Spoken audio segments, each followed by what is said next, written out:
The Starr and D'Amico Show, brought to you by cheapesttshirts.ca. Need blanks for your next event or club? Check out cheapesttshirts.ca. No minimum order, free shipping over $350. Same-day shipping on lots of items. Affordable, Canadian, ready to print your design. Brought to you by Catherine Prince at Remax Platine, your Montreal real estate connection. Call her at 514-702-2474 or email Catherine with a K, Catherine at catherineprince.com.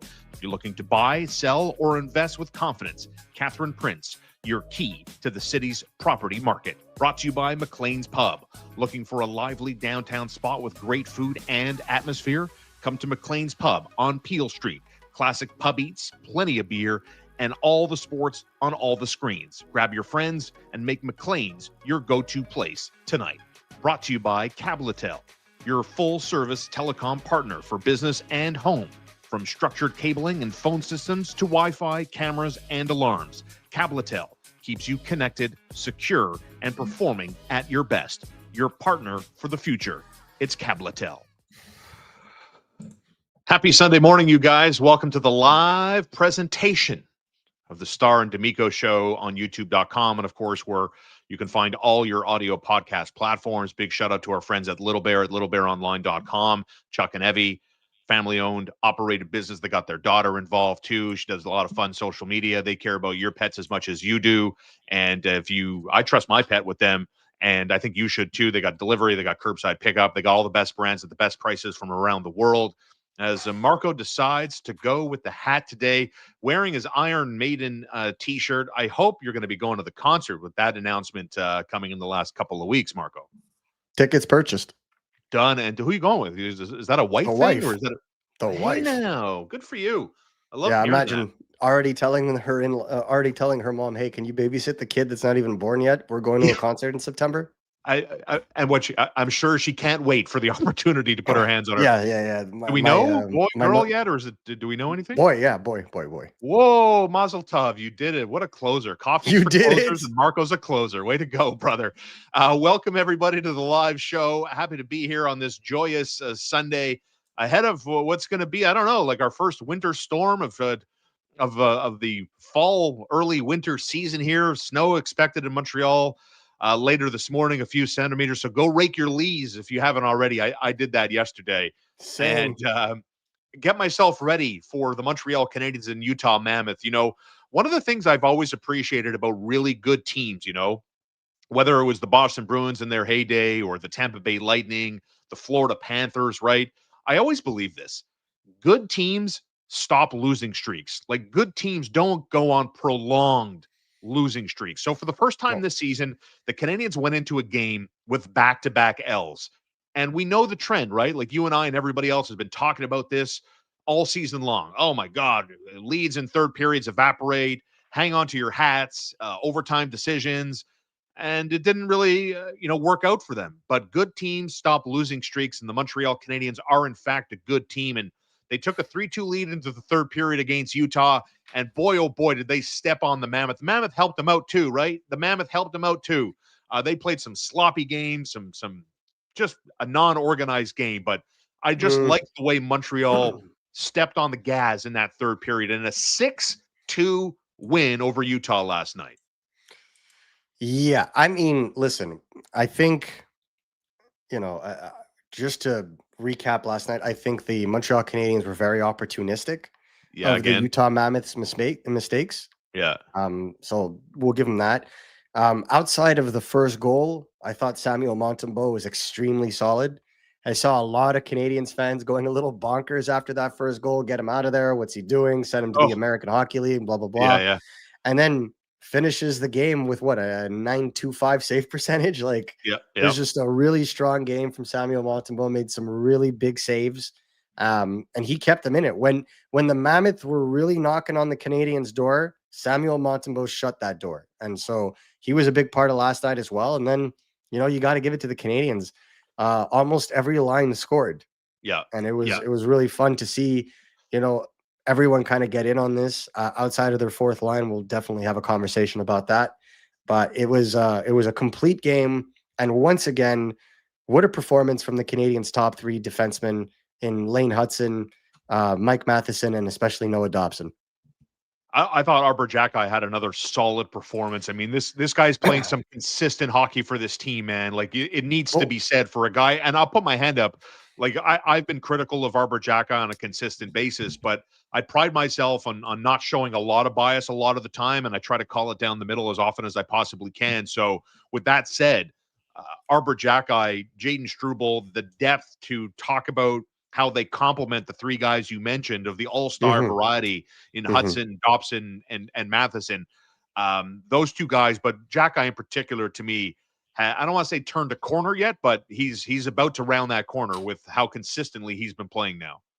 He's simplified his game. I think it's the best way that you can put it, right? He's not overthinking it. Being the enforcer is no longer on his mind. He's playing physical along the boards. He's playing man-to-man hockey. You know, he's covering board battles. He's using his stick as opposed to his sheer force to separate man from puck.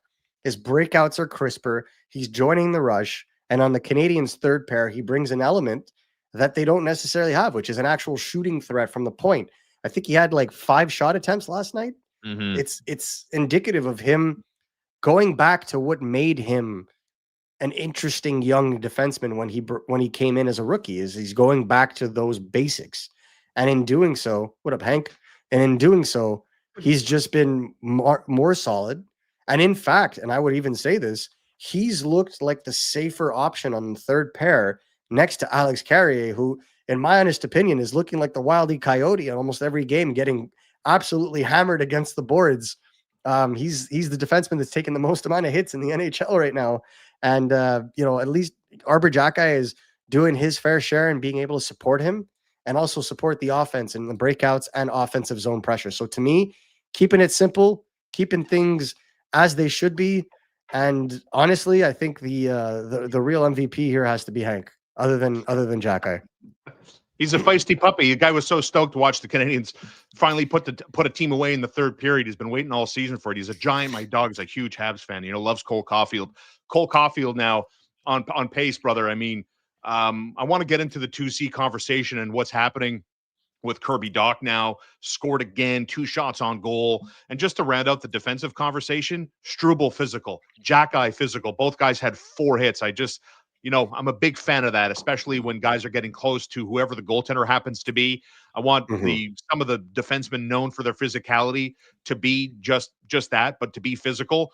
But Cole Caufield, again, playing under 17 minutes yesterday, but made the most of it with 2 goals. And, I mean, there isn't an angle on the ice that this guy does not believe he can score from, whether it's in tight, whether it's a wraparound. And then we saw that yesterday. But it's 12 goals now, 18 points for Cole Caufield. He's on pace. Listen, he's on pace for 66 goals, right? But I'm more and more inclined to believe that if you ask me, is he going to score under 45 goals a season?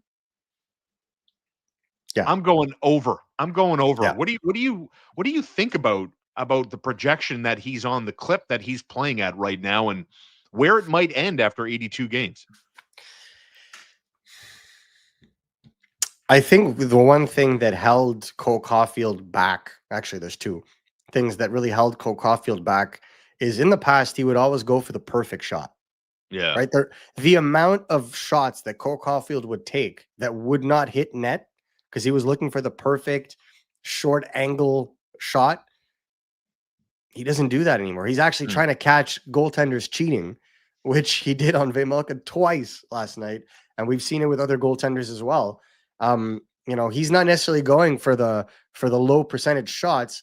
He's playing it smarter. He's looking for ways that he can catch goalies in the act. And I think that is an element of spatial awareness that I think he's added to his game.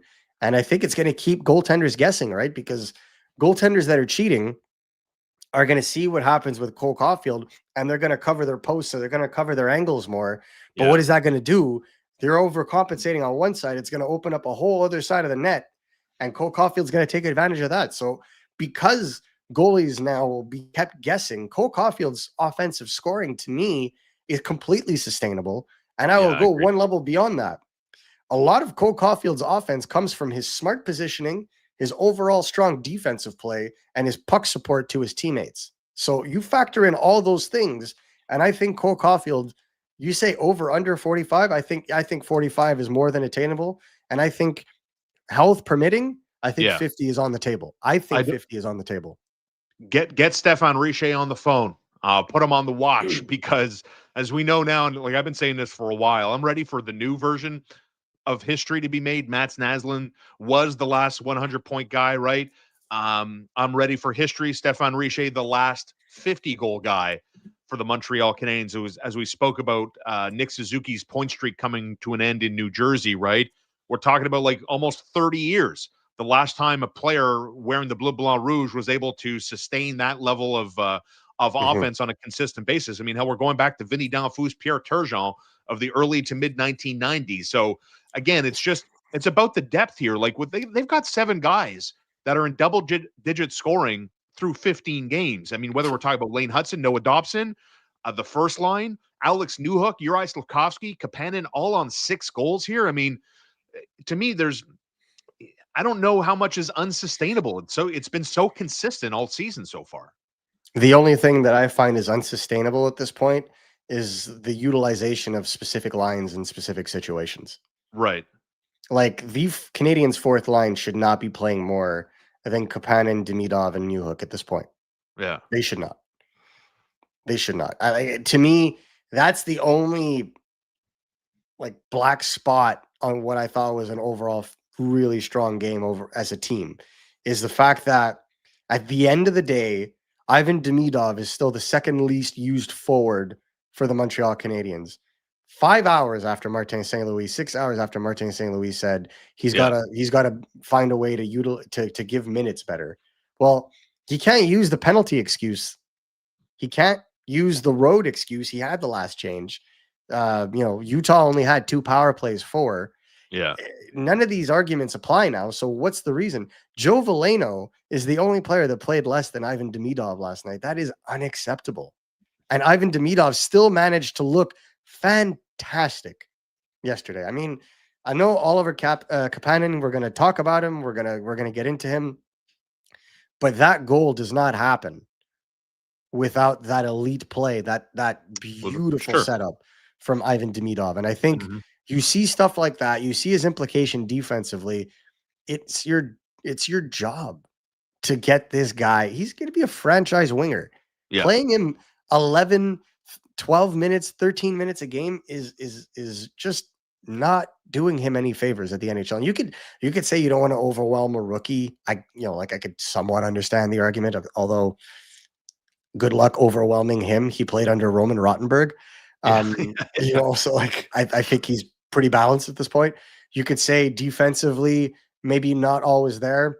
I think he's more than fine, more defensively responsible than a lot of the players playing on the Montreal Canadiens right now.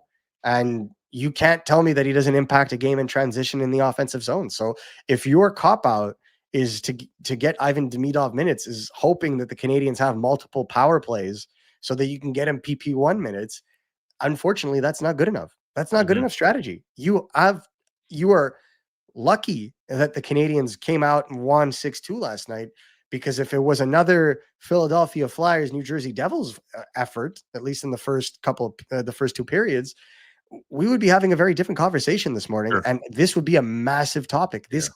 If I'm being honest, with the Canadiens having such a long homestand in November, this needs to be rectified. Either switch up the lines and put them with players that you're going to feel comfortable with, or you're going to have to trust them.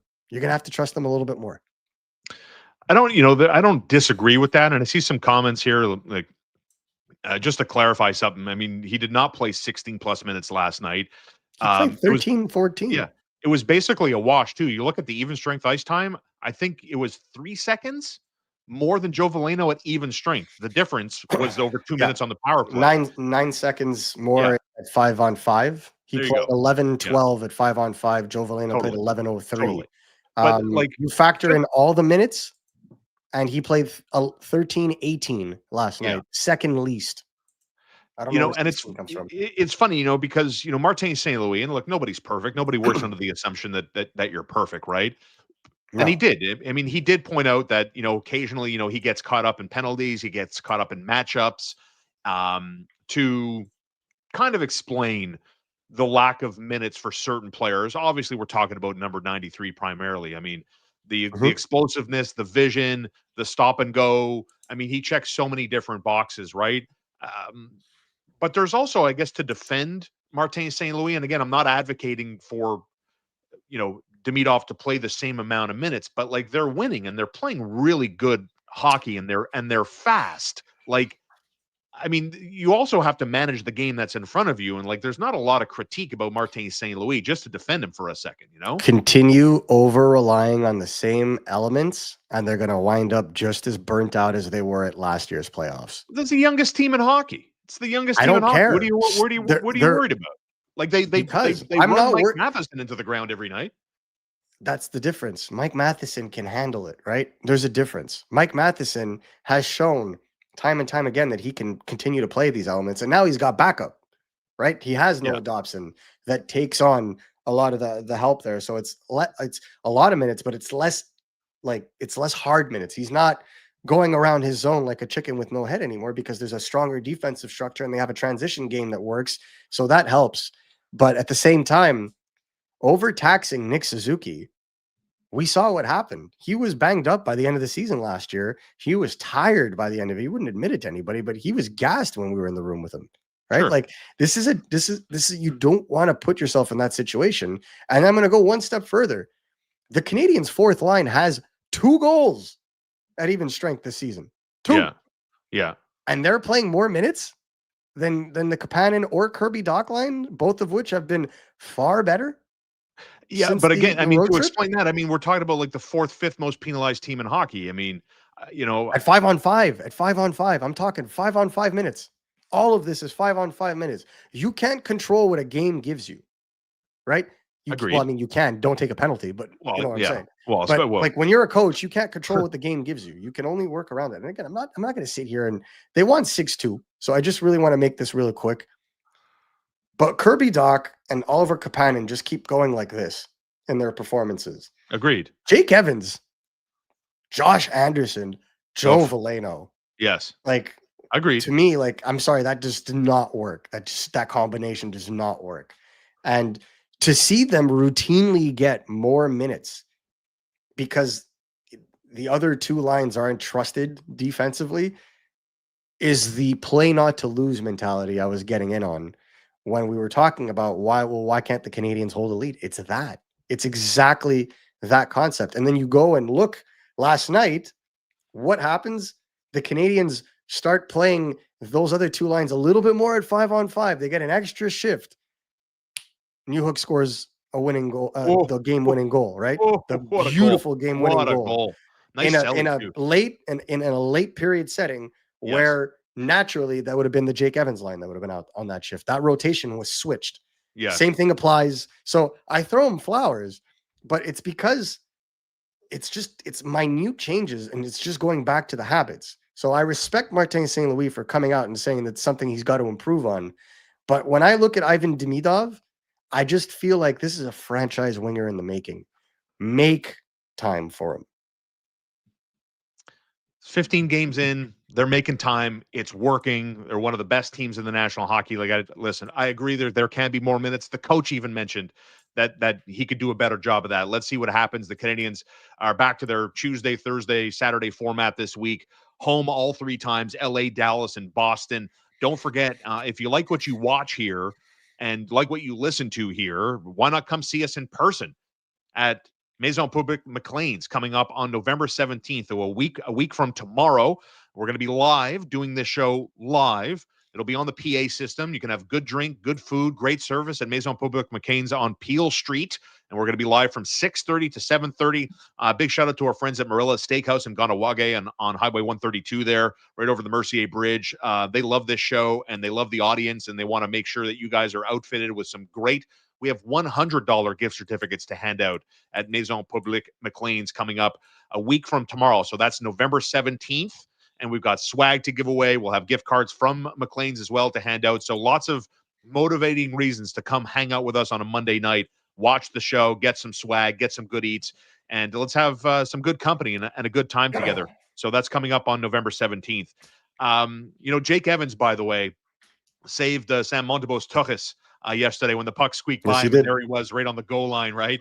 And saved it there. The one thing that was that I thought was very complimentary to the Montreal Canadiens was after Utah scored, it wasn't long after that the Montreal Canadiens pushed the tempo and answered right back. And that's one thing I enjoy about this team. And again, nobody's perfect. No team is perfect, but they're very good. I think and oftentimes revving up the energy and the output when they're behind. We've seen it a bunch of times in the third period, right?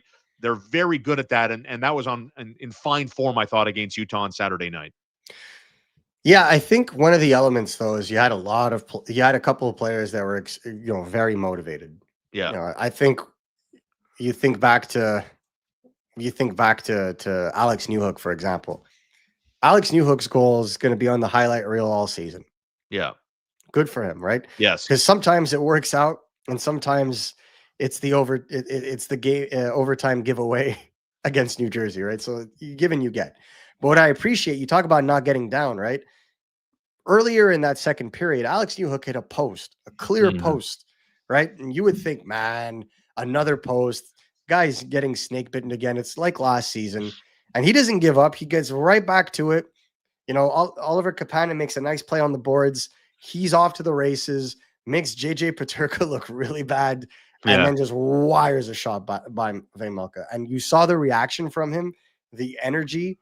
That's what I'm talking about. That's the never say die attitude of the Montreal Canadiens. And what I go back to is not only did they have that kind of energy to get back into the game and get themselves a lead, right? The Newhook goal was their first lead of the game, but they didn't take their foot off the gas. That element is what I appreciated. That killer element, right?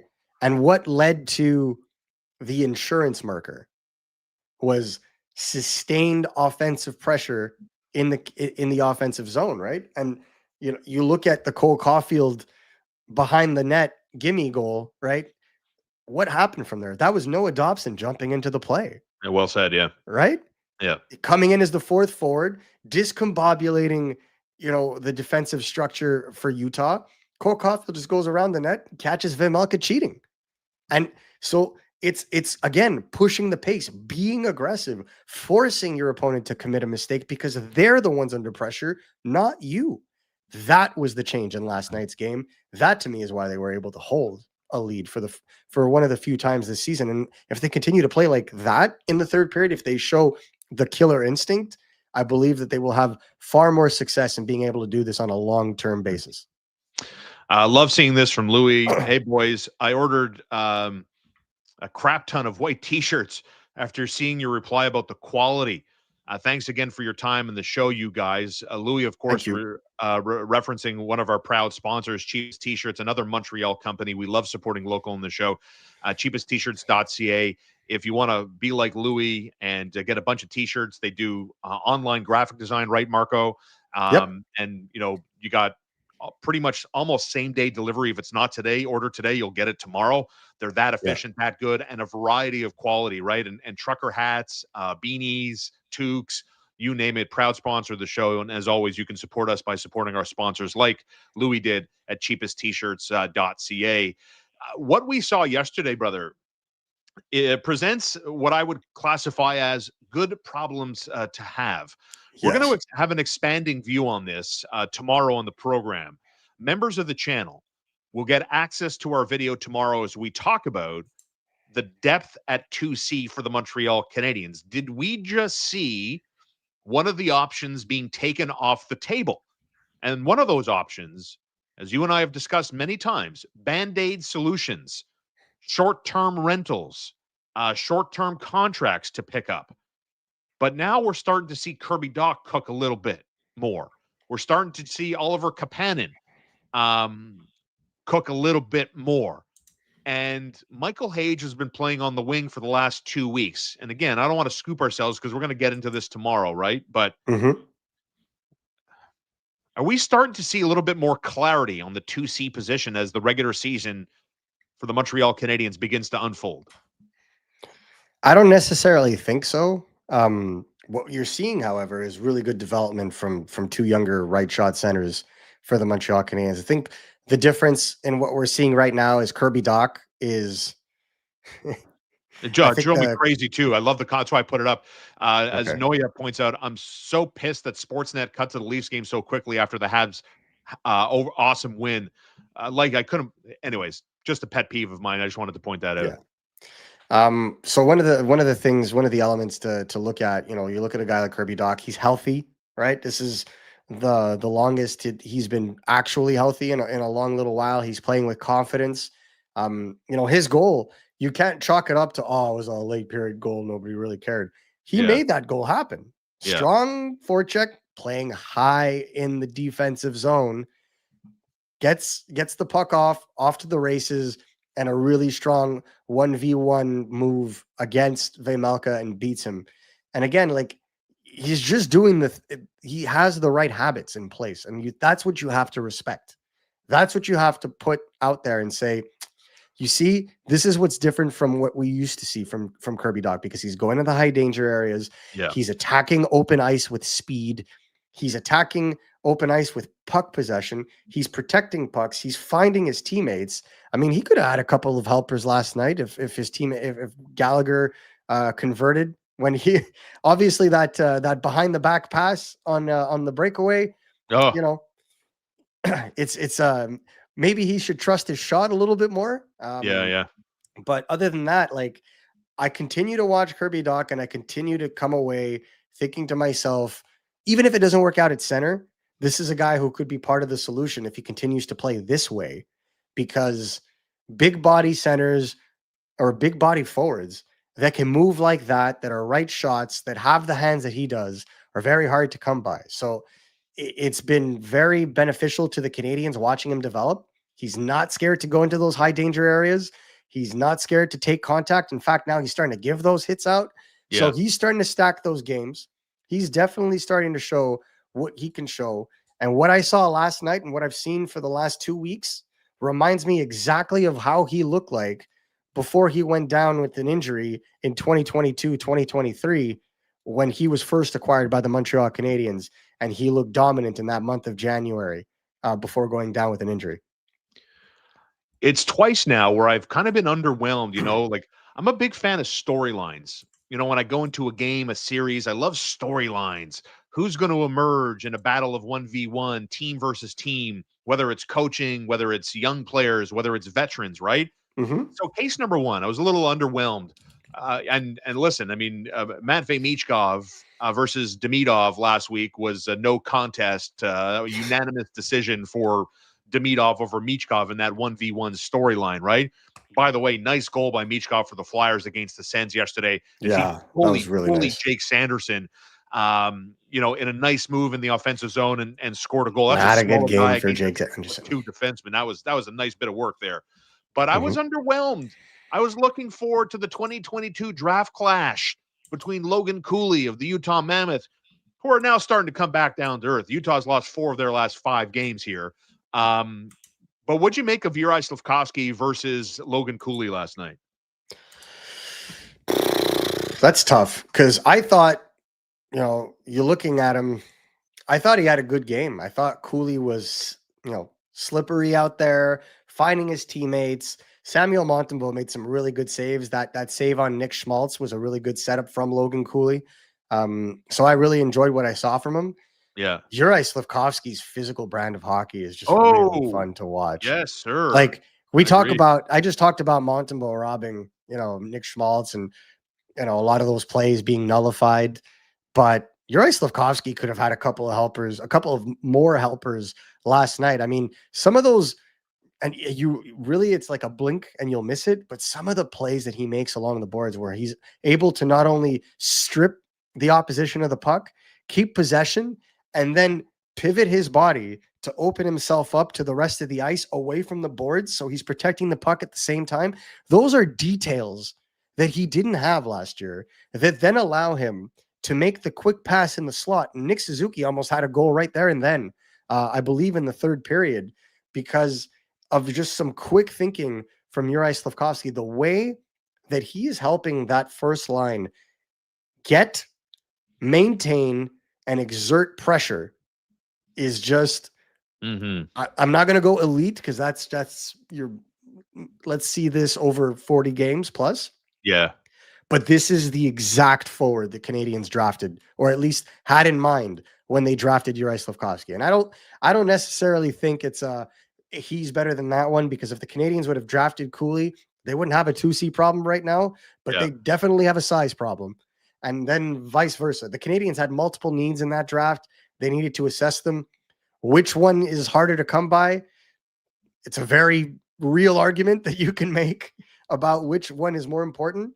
But what I would add is I don't think the Canadiens necessarily made a mistake in the way that they got Yuri Kovalev, just because of how well he is meshed with the other two top players on this team. He is no longer a passenger on that line. He is a play driver in his own right. And I think that, to me, is probably one of the best pieces of news that the Canadiens have gotten in this early season. Don't forget, we're going to be live in Maison Publique McLean's coming up a week from tomorrow. So 8 days from today, you're watching us, listening to us. Why don't you come check us out? I know the STM strike kind of sucks, you know what, but there are ways around that, right? So come check us out. Marco's going to get there. I'm going to get there, obviously, 6:30 to 7:30 on Peel Street in downtown Montreal. I want to get into what might be a little bit of a hot take moving forward. I want to talk about where I'd like to see Demidov play in a second, because, you know, we've been talking about lineup changes, right? And I get the team is winning, and I get all of that. It's not a negative take, right? To me, it's a little bit more depth and a little bit more dynamic play, and I'm going to tell you how I think they can get there in a second. But the Canadiens have scored 2 goals in their last 8 power play opportunities. They've gone a combined 0 for 4 in their last 2 games, 0 for 2 last night, 0 for 2 in New Jersey, and then went 2 for 4 in Philadelphia, right? I thought I noticed teams starting to do their research on the Canadiens' number 1 wave on the power play a little bit more. I mean, they become a little bit more smothering, and obviously so. I mean, it's been lethal. But the turnaround here, I'm curious to see what the adjustment from Montreal is going to be like tomorrow, Tuesday, against the Los Angeles Kings. But what's your read on the fact that Montreal's 2 for their last 8 power play opportunities and haven't scored a PP goal in their last 2? I think it's situational, right? Like, I don't think that they necessarily, like, you're trying to play against different teams. They had really good looks. Like, it's not like their power play looks bad in the process, right? Like, I'm willing to accept that the Canadiens are at a 25% clip. Like, that's fine, in my opinion. 25% is exactly where I would want them to be at the end of the season, if not better. But where I look at this is more like, okay, you have the elements on the ice. They're making the right plays. They're, getting frustrated. Maybe puck jumps over the stick. Like, it's situational. Right. But the way they're moving the puck translates, in my honest opinion, to consistent success on the power play, right? They're moving with the puck. They're not stationary anymore. They have the talent to make it happen. You're going to go through 2 to 3 to 4 to 5 to even maybe 6 game periods where it's maybe not as strong as it was in the other 5 to 6 to 7 game periods. But as long as there are translatable, consistent habits, then to me, no worries whatsoever. Some players are going to be hot. Some players aren't. Some players are starting to get used to that new dynamic. I think, Ivan Demidov is starting to get used to it too. Had a couple of good looks as well in the last couple of power plays. It's just getting those reps in and continuing to play.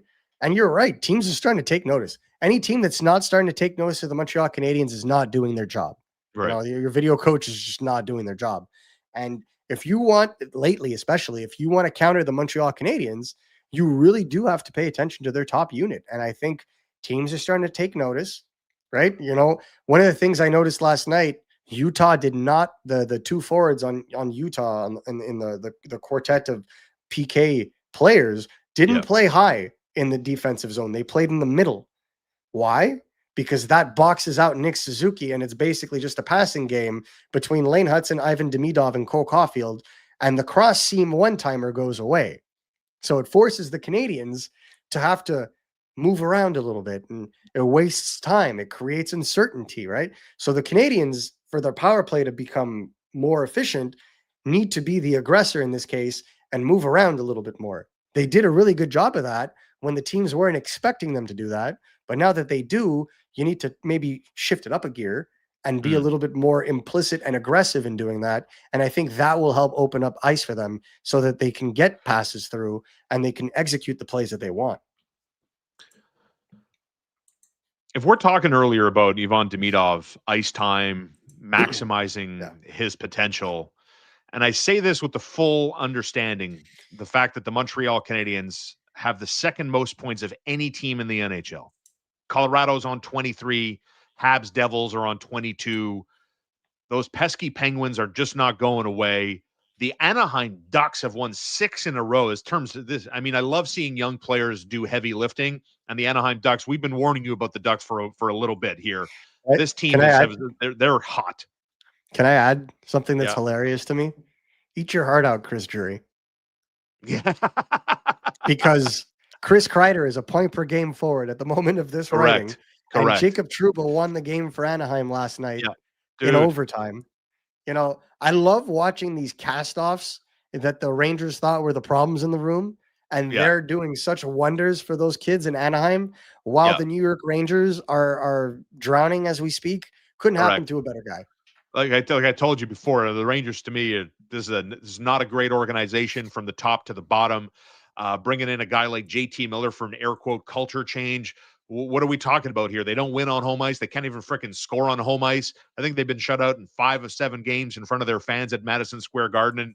And like you, it brings me joy to see some of these guys do what they're doing. But I also have no love for Chris Kreider. If you're a longtime Habs fan, I think you know why, right?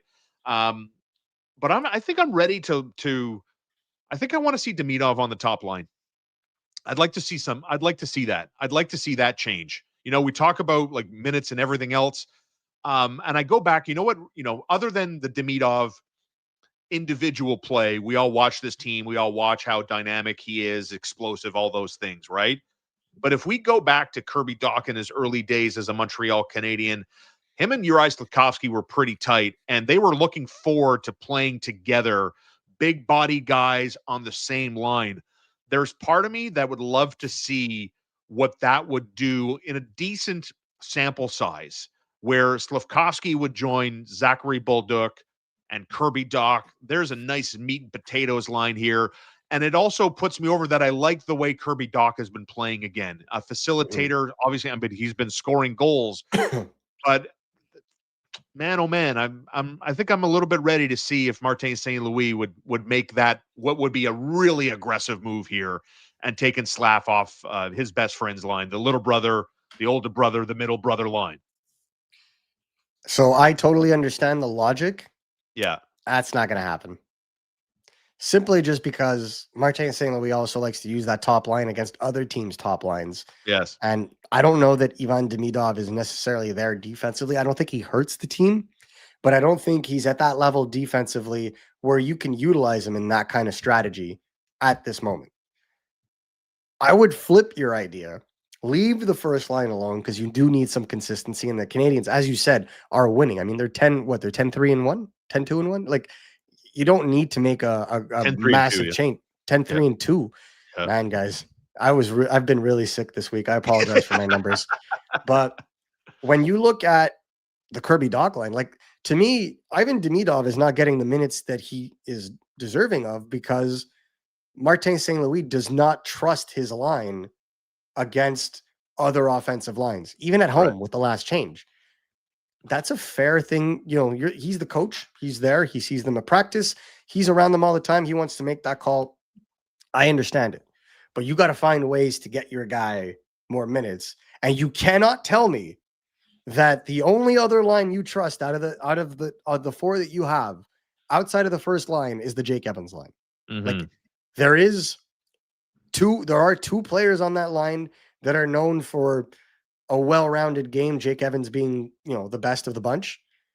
But the way that Kirby Dach is playing right now, like, I'm sorry, ladies and gentlemen, like, his line absolutely deserves more minutes. Kapanen playing a strong 200-foot game deserves more minutes. Alex Newhook has been exactly what the Montreal Canadiens wanted when they traded for him from the Colorado Avalanche. I don't think anybody is asking what Mikhail Gulyayev and Ethan Gauthier are doing, the 2 picks that they traded away, because Alex Newhook is delivering the goods at this point. If you're Kirby Dach, Brendan Gallagher, I absolutely adore his effort, but he does look like he brings the energy. I do appreciate the energy that he brings and the combativeness that he brings, but from a skills department, he does stick out, in my opinion. I believe that if even Demidov were to be put on that line, Balzerk, Dach, Demidov, it's a line that I've been championing for since the preseason. I believe that line would be the proper line to be able to gain more minutes and play in the 15 to 16 minute a game range, even without an abundance of power play time. And it would have everything you would need: the sandpaper, the skill, the finishing, the playmaking ability. And I believe the Kirby Dach's defensive game is also rounding out. We saw it last night. His goal started from a strong defensive play and worked its way up. Correct. And we saw it again in New Jersey. We saw it happen with the Philadelphia Flyers. To me, again, and I'll state this, it all comes from looking objectively at the information in front of you and being able to make a call. I think the Canadiens need to have 2 working offensive lines. And I believe that if you take Yuri Slafkovsky off the top line, yes, Ivan Demidov would be in an optimal place to probably win a Calder because he would probably take off offensively. But I don't think it would be doing the team any favors, because they would be back in the same problem they had years prior, where they had 1 functioning line and 3 lines trying to find their identity. And you're just asking guys to find another level, right? And, I get, a lot of fans are like, live in the now moment. They live right now. Don't change what ain't broke. I get that whole thing. But the question of sustainability is always somewhere. Sometimes it's front, sometimes it's mid, sometimes it's back of mind, right? Where I'm thinking about sustainability. Like, for example, you look at the Demidov, Kapanen, and Newhook combination. I mean, we're going to talk about this, but like, Kapanen's at 30% shooting percentage. Newhook's over 26%. Demidov's over 22%. I mean, those are gaudy numbers. Like, we talked about this last year. Like, oh man, everybody loved Brendan Gallagher. Brendan Gallagher, how many goals? What a resurgence. Listen, Brendan Gallagher's a warrior. I love he plays a specific role on this team. But Brendan Gallagher's shooting percentage was otherworldly last year, right? Like, to be harsh, unlikely to be run back at the same percentage the following season. And here we are, right? I mean, does he have a goal yet? So that's just the point I'm making. I'm all about like sustainability. Can we do this over a prolonged period of time to be a legitimate threat moving forward here, right? So it's interesting to see. I mean, how much of the Kapanen success is the Demidov effect? It's something I mentioned yesterday, right? Like, Kapanen scoring at a 33% success rate at this moment. That's not sustainable. League average is mostly about like 10 to 12%. Yeah. So, there will be a law of averages course correction in Kapanen's case.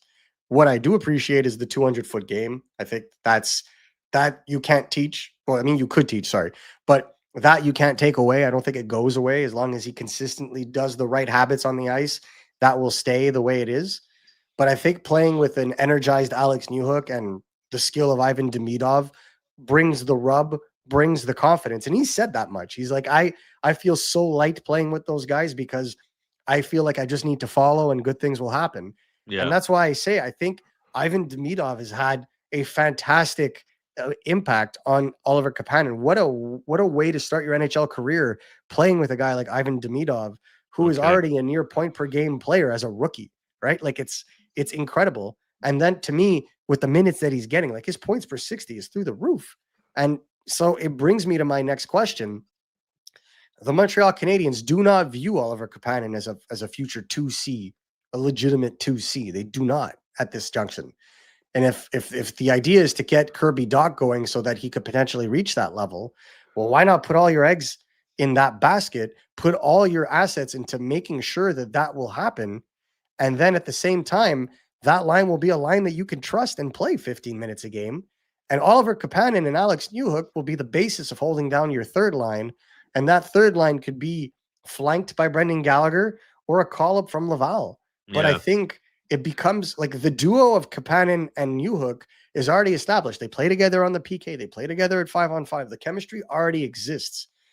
It's Demidov. And are you doing right by Demidov by keeping him there and in doing so, limiting his 5-on-5 minutes and opportunity?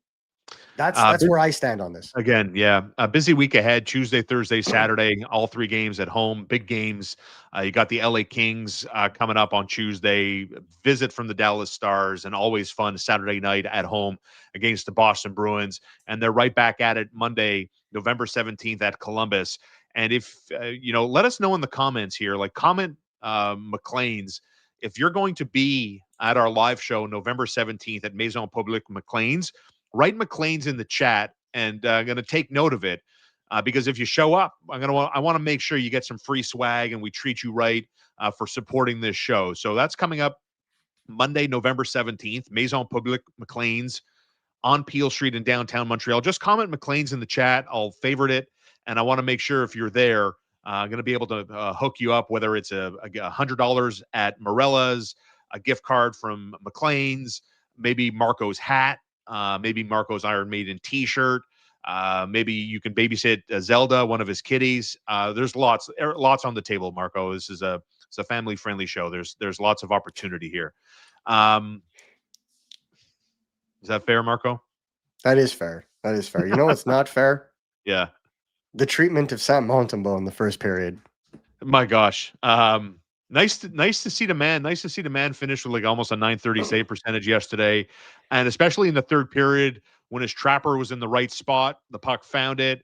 Mike Matheson right away just like kind of almost jumped on him, tapped him on the head. I mean, you can tell. Like we mentioned this last week. This is one of the most tight teams I've seen in a really long time, and you can tell, man.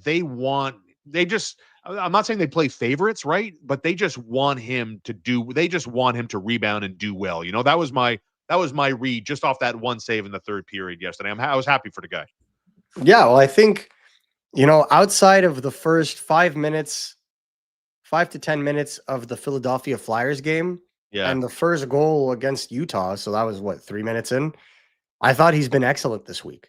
Yeah. I thought, he gave the Canadiens every opportunity to come out with a win in both of the games he played. It's not always about how you start a game, it's how you finish it. And I just find that he doesn't have any goodwill right now with the fan base. I feel like there's a predominant amount of rage towards him at every mistake. He's obviously not playing with confidence, or at least he wasn't at the beginning of last night's game. You saw a lot of his movements were a little exaggerated. He was, kind of scrambling to get back into position because he overcommitted himself. But as the game went on and the more rubber that he saw, the more at ease he was in his movements, the more confident he was in his placement, the easier it was for him to track the puck. And, for a goalie that's going through these things, and I've spoken to a couple of former goalies that have played professionally and in the NHL, it's a really tall mountain to climb to get back to where you were as a goaltender. And let's not forget, like, this is a goalie that held up a team that, in my opinion, should have finished far lower in the standings in the last 3 years than they would have if it wasn't for his performances. So I think we're starting to see Montembeault get back to where he was. And what's beneficial is you also have a Jakub Dobeš, who I still think is playing excellent hockey. And Shaun, we talked about this. The Canadiens needed to get this done, needed to get this settled, needed to get Montembeault back on the rails, because they're going to be playing a lot of hockey at the end of this month and in through December, which is going to be a hellacious calendar. So lots of back-to-backs. You're going to need both of those goalies working on that tandem. And it really looks good for the Canadiens that both of them are at peak performance right now and looking like they're going to be able to help the Canadiens stay in games and close out games. How problematic, if we look ahead? Look, I mean, the LA Kings, in terms of points and standings and win totals and everything else, the air quote, and there's no easy game in the National Hockey League. Parity rules the day, but how problematic are the LA Kings going to be? We'll look into Dallas and Boston coming up here, right? I mean, in terms of the standings, both Boston and Dallas are kind of tight near the top of the overall points standings on the table here. But what about these LA Kings? What kind of style are we talking about here? We're going to see Tuesday at the Bell Center. Yeah, the only thing that gets me on the LA Kings is if they have really good depth down the middle, right? You have Kopitar, you have Quinton Byfield, and you have other, Phil Deneau, and you have other guys that can play center as well. So I do like the strength that they show down the middle. I do like the physicality they play with. Yeah. And I think that's something that the Canadiens haven't necessarily had to deal with in large quantities. Yes, they went on their Western road trip, but those Pacific teams, especially the South Pacific teams, they really play a heavier style of game. So it's definitely going to be interesting to see how they play to that. If they play their speed game, their counterattack game, I think that they have the elements to be able to take advantage of a team like LA, because I don't necessarily think that their defense is primed. I really don't. I think that their defense is really starting to get to that aging level that would make it problematic for them to be able to keep up with the Canadian speed, especially in the counterattack. Brandt Clarke, to me, is criminally underused on that team. So if they decide to play him a little bit more, there is hope for them. But if they decide to rely on the same quartet that they had in their top four in the last few games, I think this is a very winnable game for the Montreal Canadiens. I want to get into some of the questions here. And let's do it. Thank you, Chris, for being with us on a nice Sunday morning. Mr. Niles, I love it. I love Lamp. I don't feel like I love Lamp. I love Lamp. Is it time for Anchorman? Still holds up, in terms of a rewatch. Old School also still holds up as a good comedy rewatch. On a Sunday morning where snow is expected to fall. Kyra, Mark always comes through with the insightful commentary, as he always does, of course. But what about this? I mean, so lots of people. Let's get some questions. Yeah, we talked about this before. The comments were just flooded with comments today. But lots about the Joe Veleno. What is he bring? About it. Jared Davidson. Jared Davidson scored his 8th goal for the Laval Rocket, who are not really doing great in terms of driving offense. My buddy was at the game. David Reinbacher, Adam Engstrom, the offense is being pushed through the defense, but Jared Davidson's got 8 goals now. I mean, Don Cherry in the chat, give me Davidson over Veleno. It's a little bit of a theme here. Yeah, let's talk about it. So Jared Davidson, to me, maybe doesn't have the skating ability of a Joe Veleno, but he definitely has more physicality to his game. Yeah. He definitely has better shooting mechanics to his game, and he definitely has higher hockey IQ and positional awareness to his game. He's also a former center in his own right, can take the left side draws with Jake Evans if you decide to insert him on the 4th line. And I feel like that would give Martin St. Louis a little bit more offensive punch, a little bit more option when it comes to being able to roll 4 lines. Because right now their 4th line is a play them to kill the opposition line. It's just a pure defensive line. There is no offensive drive from that line. And usually it's just to kill minutes, waste time, and then get the next line on the ice. Well, if you're going to be a championship team, or if you're going to be a top of the table team, you need to have a 4th line that's going to be able to not only end the opposition's momentum, but enforce pressure in the offensive zone and get that cycle game going, and then really kind of create waves of momentum that keep going and going, like we saw from the Canadiens in the 3rd period. Their 4th line did nothing to that regard. It was their 1st, 2nd, and 3rd lines that, when they were played in succession, just continuously made it difficult for Utah.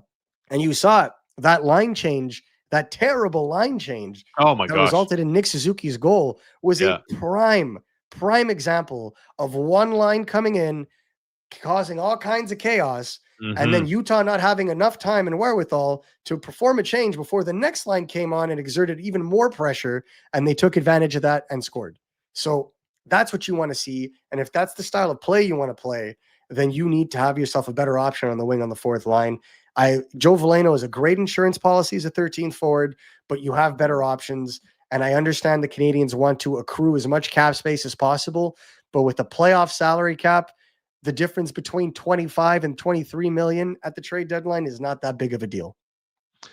For those keeping tabs on what's happening from around the National Hockey League, the St. Louis Blues recalled Hunter Skinner, Logan Mailloux reassigned to Springfield of the American Hockey League. So for those keeping tabs on that, and further to that point, as it relates to the St. Louis Blues, Frank Saravalli on the Blues yesterday or late last night.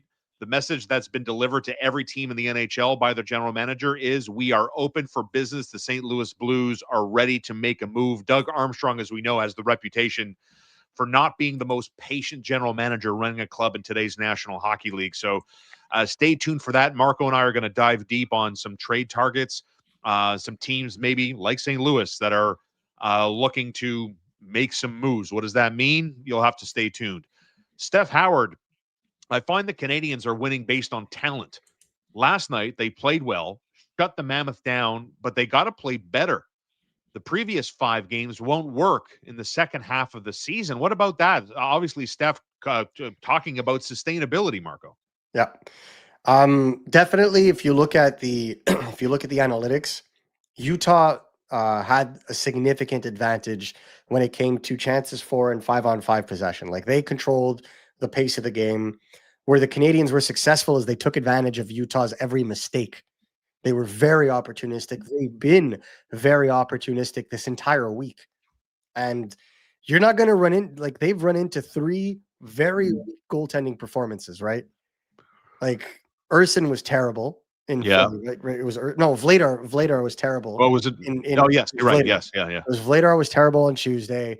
Jacob Markstrom was anything but solid in New Jersey. And Vejmelka made some good saves early on. Yeah, he got caught cheating twice. Correct. Caufield, right? Like, couldn't stop them when they needed to.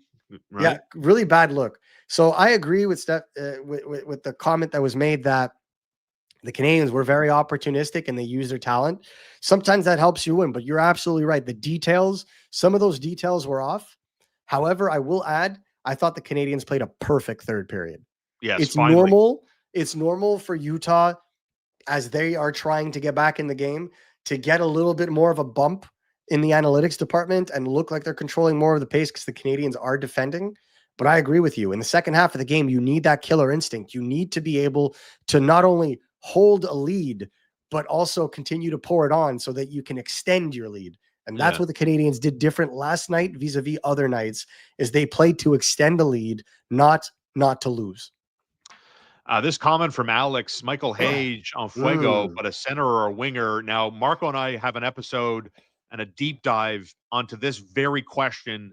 And what does it mean for the Canadiens 2C of the future, which takes me to Peach Fuzz 13.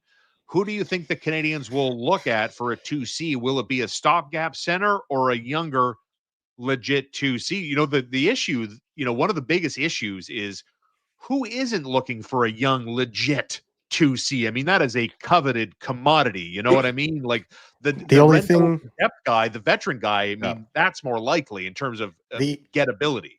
The only thing I'll add to this, the Canadiens were in on Dylan Cousins last year. Remember that? Yeah, sure. Yeah. One of the reasons why they couldn't get a deal done is because the Buffalo Sabres didn't want to go for a full futures trade. Mm-hmm. They wanted someone that can come into their lineup on paper and be able to contribute in their top 6. They got Josh Norris for that specific reason. That's why they chose the package from the Ottawa Senators. Not exactly the best trade, even the moment that it was made. It looks even worse now. But the Montreal Canadiens didn't have an Oliver Kapanen or a Kirby Dach that were healthy and playing very well last year. If there is a legitimate 2C, are they in a better position this year to make that kind of a trade than they were last year? Yeah. And that's what we're going to be talking about tomorrow. Is there are going to be options. There are going to be players that you could talk about, players you can't talk about. And the Canadiens are going to have to make a decision on where they're going with their future. Sure. So we look forward to being able to unpack that in detail, because there is a little bit of information that's come out in recent days that kind of hint towards where the Canadiens are going. Rod Langway fan club, is Josh Anderson getting a free pass because he's a veteran? His lack of composure has been costly multiple times. He's not generating much. I mean, Josh Anderson has 2 minor penalties this season through 15 games. I think he's got 4 pins. The goals, whatever, I get it. I think he's on 1 goal and 3 points, right? But lack of composure seems dramatic in my opinion, but we all see the game differently, I suppose.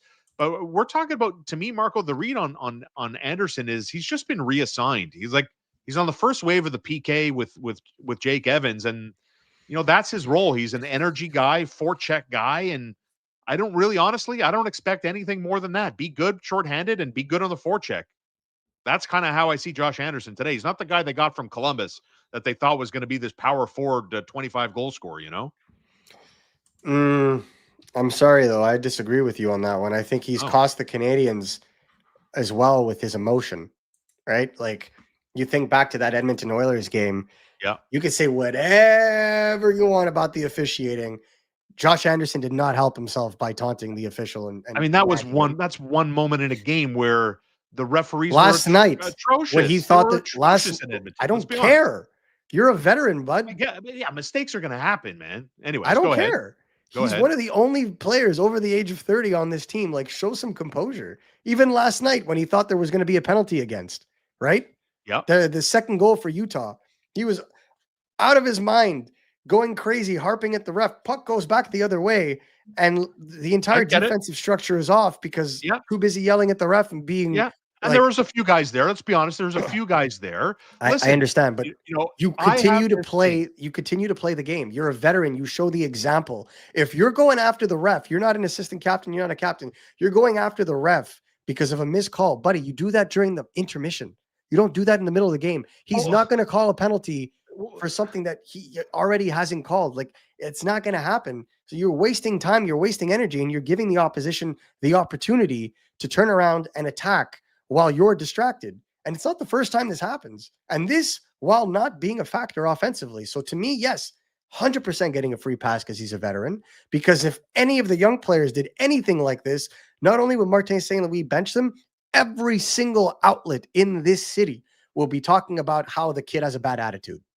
Well, that's a different narrative entirely, talking about age and talking about Demidov slamming his stick or showing up the referee as a young player, rookie status, whatever the case may be. But like, when you're playing a game of emotion like they play, and I'm not giving Josh Anderson an entire free pass. I said the same thing after the Edmonton's game. Like, you got to act a little bit better, but again, I'm a realistic person. I never seek perfection because it's unattainable, right? But like, to me, and you just said it. Oh, talking to the referees at the intermission, that is the last thing this team needs to be doing, because after Cole Caufield chirped the referees after that now infamous Edmonton game, in my opinion, these referees, to me, not a big conspiracy guy. Here we go. That was a problem. Babe, get the tinfoil. Get it up. That was a problem, and I still think it's a problem. These referees, Major League Baseball umpires, they never want to be shown up. They never want to be spoken to that way. And when Caufield said, "Congratulations on the win," and then the referees admitted to Gallagher that they made a mistake on the Slafkovsky penalty, and then Caufield said what he said, I think it's a problem. The last thing you want to do is be chirping these guys and telling them they're not good at their job right now, because to me, that's what's hurting this team. It's what's hurting this team. There's too many chintzy calls on a regular basis. Yeah. Also, what I said was he's not an assistant captain or a captain. Those are the players on the ice that are allowed to talk to the referees about plays that were made, right? So, Josh Anderson is none of those things. Relax. I get there's a game of emotions. I get you're frustrated, but like, you're not playing well enough to be that frustrated at these calls. That's all I'm saying. And I say this to a lot of people. If you're not playing up to your standards, then it's up to you to perform. That the refs aren't calling. It's not like the refs were calling bad penalties. They just put their whistles in their pocket and didn't call anything. So it's the opposite of what happened against Edmonton. It's not like they were calling bad penalties. They just didn't call anything. So to me, you keep that emotion in check. This is the beginning of the season. Mm-hmm. What's he going to do in the playoffs? Well, he's got to scrap it out with Tom Wilson like we saw last year. I mean, he's a very emotional player. I would appreciate that. I understand, but there is time and place. Like, we spent so much time harping on Arbor Jacki for keeping his emotions in check, simplifying his game, not taking bad penalties, and not letting emotions take him out of the play. What has the young man done? He's shored up all of those things. That's a fair point. Simplified his game. He's playing smart. He's not letting his emotions take the better of him, and he's doing the right play when he needs to. That is growth as a young player. It is unacceptable, in my honest opinion. And again, they won 6-2. We're nitpicking here, but it is unacceptable. That game could have gone either way in that moment. Utah takes the lead. Like, I'm sorry. I'm really sorry. It's the beginning of the season. It's less of a problem. The Canadiens are firing on many cylinders right now. But I agree. In the second half of the season, mistakes like this can cost you big time points in a playoff race that is tight as hell right now. It rubs me the wrong way when one of the few veterans on this team is the one that's showing the most amount of emotion and impulsivity when it comes to this stuff. You should be leading by example, especially if you're not impacting the game offensively. My 2 cents. You know, I don't want to get harped down on this one Josh Anderson topic. You know, we got a lot of questions and stuff like that. But let's go for the questions. I'm just not thinking Josh Anderson's like relied upon for offense. That's all. It's just like I'm not expecting him like, oh, this is a Josh Anderson game tonight. He's going to score a goal. Like, to me, I'm not expecting him to score a goal anymore. I'm not expecting him to score a goal. But can you at least drive some offense? Can you at least get shots on net? Can you at least make a play? Because right now all they do is a cycle game. That puck is lost, goes back the other way. Well, they're an energy every single shift. That's what they do. I understand. They don't do anything else. But if you're bringing energy because you're impacting the game in an energetic way. That's a big hit. That's a strong play in the neutral zone. That is counterattack. That is creating offensive chances in the offensive zone. They're not doing any of that. So what energy are you bringing? From Tommy Myers. What up, Tommy? How about bringing up Laurent Dauphin, career, professional hockey player, Jared Davidson for a look-see, and have Joe Veleno sit for a bit? Thank you, Tommy. So the reason why Laurent Dauphin can't be called up is because he's only on an AHL contract. To be called up to the NHL, you need to be under a valid NHL contract. So right there and then, the Canadiens would have to sign him to an NHL contract to call him up, and that's not in the plans right now. Even though the Canadiens are at 42 contracts out of 50, that's right. They want to leave themselves open for a couple of acquisitions, if you know what I'm saying. Yeah. I agree on Jared Davidson. I think the Canadiens are in a good spot right now. They're at home for a long period of time. They could afford to experiment and try some guys in that fourth line, because right now, as we just finished talking about, and I apologize for continuously talking about this, but the fourth line needs like some sort of an energy boost, because outside of defensive, I would say efficacy, they're not bringing much else at 5-on-5. I know. Yeah. Florian Jacki, I mean, we're all like, oh, what's he going to do after a 24-goal season, fourth line center? What's he going to do? Going to do? I like that you bring up Florian. I spoke to him last week. I went to Laval, did a couple of interviews that will be on BPM Sport over the next month. Florian told me, he's like, the points are going to come for me. I'm not necessarily worried about that, but it's about playing hard. It's about playing physical, and it's about being able to play in a way that is translatable at the NHL level, and that's what he's focused on. So yeah, I don't think that they're going to rush to call him up anytime soon, but I wouldn't be surprised if he got NHL games this year. The moment he's able to find his stride in Laval again. All right. Lots of comments. Thank you so much. Here's one from Louis. Marco, here's a question for you. How much did you pay for your Iron Maiden tickets, like a ballpark, and when did you buy them? The wife takes care of these things. I just pay the tickets. I think the tickets were $360 for two, so about, I think, somewhere around the $170. Parc Jean Drapeau, there was a pre-sale last week. There's no seating. Yeah, I could see it right now, but it's not sticking yet, which is a good thing. There's the tickets are still available. You can go and get them now at Ticketmaster. All right, enjoy the concert if you're going to go. I will. Yeah. I guess you're a stand-up guy. The Iron Maiden, you're not like really sitting down. You're not. It's not an MSO concert, you know. No, I'm always standing at concerts. I'm that guy. Yeah. I'm always standing even when I do podcasts. Yeah. That's right. You got one of those standing desks. We've got a lot of content coming up this week. We've got a couple of live shows that'll go down on Wednesday and Friday morning. We're going to talk about what the Michael Hage on the wing for Michigan means. Kirby Dach's resurgence. Oliver Kapanen's got 6 goals here. What does all this mean? And we'll talk about some elite defensive play, defensive offense from the Montreal Canadiens and some teams that are perhaps most likely to be targeted for future transactions. That's all coming up on the show. Members get early access first, $2.99 a month, and you can cancel at any time. Thanks for being here live on our Sunday show. And I didn't see anybody type in McLean, so Marco, it'll be me and you at Maison Publique McLean's on Monday, November 17th. I'm kidding, of course. We'll be there Monday, November 17th. Lots of swag and Morella's gift cards to give away and McLean's gift card. So, and pleasant company. That matters more than anything else. Have a good Sunday. Enjoy the snow if that's your thing. Enjoy the football if that's your thing. And we'll catch up again tomorrow morning at 10 o'clock as we talk about Michael Hage and the future of the 2C within the Montreal Canadiens. Marco, thanks, man. Have a good day, everybody.